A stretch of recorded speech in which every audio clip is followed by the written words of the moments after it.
नमस्कार दोस्तों, शुभ संध्या। आइए आज हम लोग चर्चा करते हैं 7 लैंप्स ऑफ एडवोकेसी के बारे में कि विधिक व्यवसाय के जो 7 दिए हैं, 7 दीपक, और 8वां दीपक जो है वो जस्टिस कृष्णा अय्यर ने 1980 से 90 के बीच में डिराइव किया था, जिसे टैक्ट के नाम से जाना जाता था। तो हम लोग कुल मिलाकर के 8 दीपक, 8 स्तंभ के बारे में पढ़ेंगे, जिन पर एक अधिवक्ता का पूरा व्यावसायिक जीवन जो है, विधिक व्यवसाय जो होता है वो टिका होता है। तो ये इंटरेस्टिंग टॉपिक है और हर अधिवक्ता को जानना चाहिए और साथ ही साथ हर सामान्य आदमी को भी जानना चाहिए कि अधिवक्ता को किस प्रकार से अपनी एडवोकेसी करनी है। तो उससे पहले कि मैं इस वीडियो में आगे बढ़ूं, एक छोटी सी निवेदन है, वीडियो को, चैनल को लाइक कीजिए, सब्सक्राइब कीजिए और शेयर कीजिए अगर आपको अच्छा लगे तो। चलिए आज स्टार्ट करते हैं वीडियो बिना विलम्ब किए हुए। दोस्तों, 7 लैंप ऑफ एडवोकेसी विधिक व्यवसाय के 7 दिए, 7 दीपक जो हैं वो इस प्रकार हैं। पहला है ईमानदारी। ईमानदारी का मतलब ये कि जो अधिवक्ता है उसे पूरी निष्ठा और ईमानदारी के साथ अपने विधिक व्यवसाय में संलग्न होना चाहिए। किसी भी प्रकार से ना तो अपने मुवक्किल से बेईमानी करनी चाहिए, ना तो विधि से बेईमानी करनी चाहिए, ना कोर्ट से बेईमानी करनी चाहिए, ना समाज से बेईमानी करनी चाहिए, ना अपने अपोनेंट से बेईमानी, किसी से। मतलब कि आपको एक ईमानदार व्यक्तित्व बनाना है अपना, और ये पहला लैंप है, पहला दीपक है जो एक एडवोकेट के हृदय में जलना चाहिए कि उसे ईमानदार बनना है। और दूसरी बात है साहस, करेज।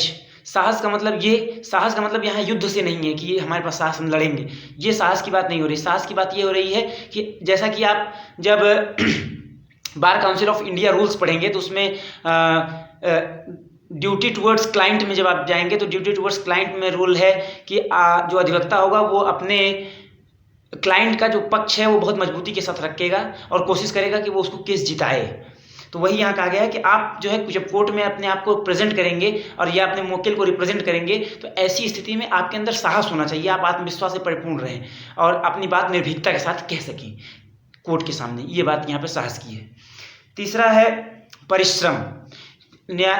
आप जान लीजिए कि एक अधिवक्ता हों अगर आप, तो आपको आजीवन परिश्रम करना है। आपको रिटर्न वर्क करना पड़ेगा, आपको केस लॉज जानने पड़ेंगे, आपको पढ़ना पड़ेगा, नए नए जो लॉज आ रहे हैं उन लॉ के बारे में जानना होगा।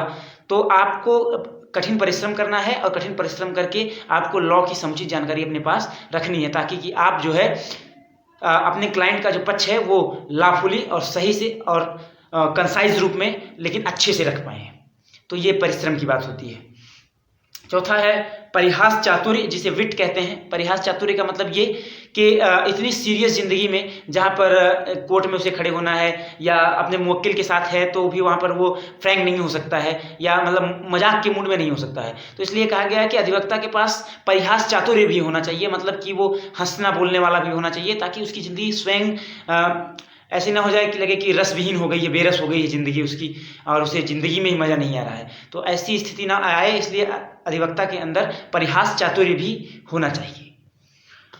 और वाक्पटुता तो बहुत आवश्यक है। वाक्पटुता इसलिए आवश्यक है कि आप सामने वाले को बोलकर ही कन्विंस करेंगे। आपका काम, जैसे आपने कोर्ट में प्लेंट अपनी फाइल कर दी या चार्जशीट लग गई, उसके बाद जैसे ही एडवोकेट का कार्य शुरू होता है क्रिमिनल या सिविल में, उसके बाद उसका मेन काम बोलना ही होता है। तो अगर वो वाक्पटु नहीं है, कम शब्दों में ज़्यादा बातें, कम समय में ज़्यादा बातें नहीं कर पा रहा है, तो सफलता के चांसेस कम होते हैं। अगर, क्योंकि first impression is last impression, आप सभी को पता है, और कोर्ट में पहला इंप्रेशन आपकी वाणी ही होती है, इसलिए आपको वाक्पटु होना बहुत आवश्यक है। ये था 5वां स्तंभ। 6वां ये है कि निर्णय।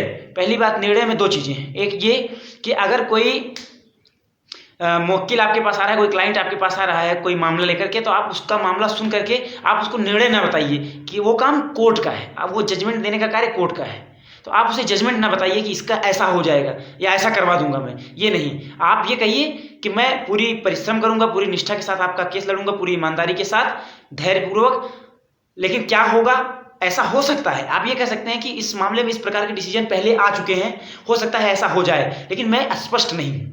और दूसरी बात ये कि अगर वो अपनी बात कंसाइज रूप में कोर्ट में नहीं कह पा रहा है, अधिवक्ता। तो कोर्ट भी और अगर जो और अधिकारी प्राधिकारी वहाँ बैठे हैं वो सब ये समझ जाएंगे कि अधिवक्ता जो है उसने परिश्रम नहीं किया है सही से, इसलिए वो अपनी बातों को इतना विस्तार दे रहा है। जो बातें 10 लाइन में ख़त्म होनी थी उसको वो 50 लाइन का बना रहा है। तो आपके अंदर ये भी गुण होना चाहिए कि 2 बातें निर्णय में होनी चाहिए कि आप निर्णय अपने मुवक्किल को नहीं सुनाएंगे, और दूसरा आप मामले को समझ करके उसके निर्णय तक खुद पहुंचेंगे। जो आपको पॉइंट रखने हैं उस पॉइंट के निर्णय तक आपको पहुंचना है, और उस निर्णय के माध्यम से ही आपको कंसाइज रूप में कोर्ट को ब्रीफ करना है। ये और मैत्री भाव 7वां लैंप है कि एक अधिवक्ता के अंदर कभी भी किसी से द्वेष नहीं रखना चाहिए, चाहे वो उसका अपोनेंट हो, अपोनेंट पार्टी हो, और भी उसके अधिवक्ता भाई हो, कोर्ट का कोई प्राधिकारी हो, समाज हो, देश हो, किसी से भी उसको कोई दुश्मनी का भाव, किसी के विद्वेष का भाव, जलन का भाव नहीं रखना चाहिए। एक अधिवक्ता को सदैव दोस्ती का ही भाव रखना चाहिए लोगों से, मैत्री भाव,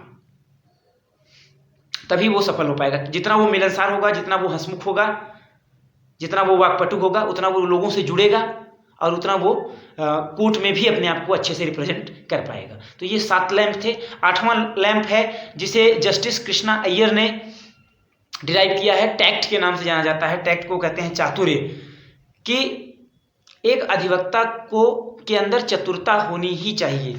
चतुरता का मतलब आप ये समझिए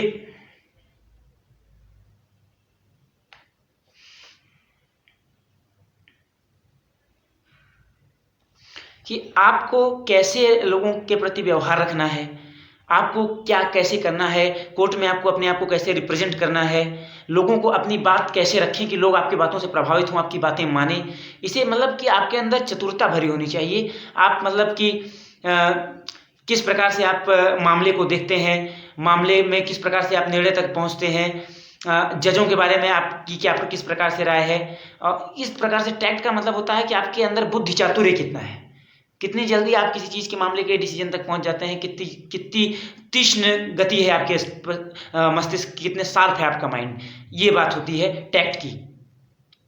तो आशा होगा कि आपको ये 7 लैंप ऑफ एडवोकेसी के साथ 8वां लैंप भी आपको समझ में आया होगा, और इसी प्रकार के अन्य टॉपिक से भी जुड़े हुए बात हम करेंगे। तब तक के लिए हमें विदा करिए। नमस्कार।